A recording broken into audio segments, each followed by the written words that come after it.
भारतातील ग्रामीण भागातील सर्वात मोठे भव्य कृषी प्रदर्शन कळस कृषी प्रदर्शन 10, 11, 12 आणि 13 जानेवारी 2019। वेळ सकाळी 9 ते सायंकाळी 7 वाजेपर्यंत। ठिकाण संगमनेर अकोले महामार्ग, कळस बुद्रुक, तालुका अकोले, जिल्हा अहमदनगर। पारनेर तालुक्याचे लोकनेते निलेश लंके यांच्या निलेश लंके प्रतिष्ठान आणि महाराष्ट्र राज्य वाहतूक संघटना कामोठे शाखा उद्घाटन हा भव्य सोहळा मोठ्या थाटामाटामध्ये मुंबई या ठिकाणी संपन्न झाला। यामध्ये पारनेर तालुक्यातून आणि कामोठे येथील पारनेरकर ग्रामस्थांनी हजारोंच्या संख्येने लोकनेता निलेश लंके यांचं कामोठे या ठिकाणी स्वागत केलं। ढोल ताशा आणि फटाके यांच्या आतिषबाजीमध्ये त्यांचं स्वागत केलं गेलं। तर हजारोंच्या संख्येने उपस्थित महिलांनी एकच जल्लोष करत निलेश लंके यांचं स्वागत केलं। आलेल्या मान्यवरांच्या हस्ते दीप प्रज्वलन आणि शिवाजी महाराजांच्या पुतळ्याला पुष्पहार अर्पण करून या कार्यक्रमाची सुरुवात झाली। कार्यक्रमासाठी पारनेर तालुका, नगर तालुका, जुन्नर, कामोठे, ठाणे, अंबरनाथ तसेच मुंबईच्या भागातून मान्यवरांची उपस्थिती होती। निलेश लंके यांनी बोलताना कामोठे शाखा उद्घाटन यामागचा उद्देश आणि येणारी विधानसभा निवडणुकीच्या पार्श्वभूमीवर ही तयारी असल्याचं सांगितलंय। तर निलेश लंके प्रतिष्ठानच्या महाराष्ट्र राज्याचे खजिनदार दादा शिंदे यांनी यावेळी आपलं मनोगत व्यक्त केलं। पारनेर तालुक्याचे भावी आमदार निलेश लंकेच होणार असंही यावेळी त्यांनी सांगितलं।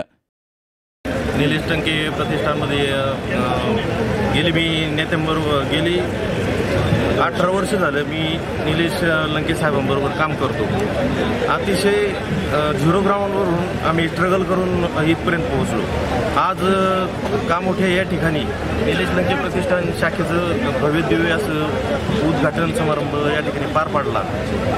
या प्रतिष्ठानच्या शाखा उद्घाटनानिमित्ताने भरपूर असा जनसमुदाय या ठिकाणी 20 ते 25 हजार लोकांचे लोक या ठिकाणी जमा झाले होते। या प्रतिष्ठानच्या माध्यमातून आम्ही सामाजिक बांधिलकी जपून सामाजिक काम करत आहोत, जेणेकरून गोरगरिबांना न्याय देण्यासाठी या प्रतिष्ठानच्या माध्यमातून आम्ही या ठिकाणी काम करणार आहोत। नवी मुंबई महानगरपालिकेच्या निवडणुकीला या ठिकाणी मुंबई महानगरपालिकेच्या निवडणुकीला सुद्धा मी या ठिकाणी होतो, ठाणा महानगरपालिकेच्या निवडणुकीला सुद्धा।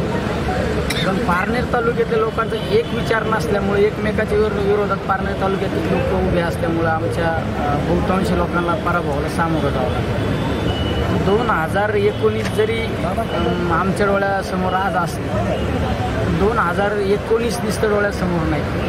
कमीत कमी आम्ही प्रतिष्ठानच्या माध्यमातून मुंबई या ठिकाणी मुंबई, नवी मुंबई, कल्याण महानगरपालिका असो, बाकी ठाणा महानगरपालिका या ठिकाणी 25 ते 30 नगरसेवक निवडून आणण्याचा आमचा मनोदय आहे।